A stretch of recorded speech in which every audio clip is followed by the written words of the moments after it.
Мы заказали кухню. Общая сумма 1 миллион 700 тысяч тенге. Из них мы уже оплатили 1 миллион 300 тысяч. У нас есть расписка, чек за материалы, переписка и все доказательства. И мы обратились к этим людям не просто так. Раньше они уже делали нам 3 шкафа, и тогда все было нормально. Сначала мы передали аванс 200 тысяч тенге. Потом я передумала и попросила вернуть деньги. Но жена изготовителя сказала, что деньги уже потратили на чужой заказ. Пустили якобы в оборот и вернуть не получится.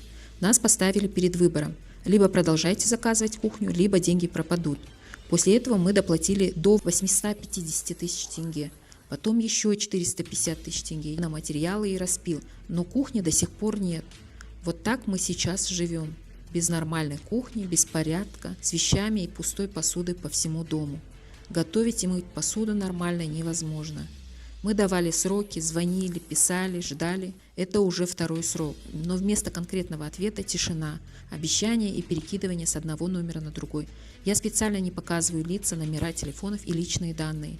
Я не хочу травли, я хочу, чтобы вопрос решился законно. На сегодняшний день заявление уже подано в полицию через ЕРДР.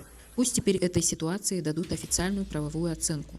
Я снимаю это видео, чтобы предупредить других. Даже если мастер раньше сделал вам работу хорошо, не отдавайте большие суммы без договора, сроков и гарантий. А мы хотим только одного – либо получить нашу кухню, либо вернуть наши 1 миллион 300 тысяч тенге.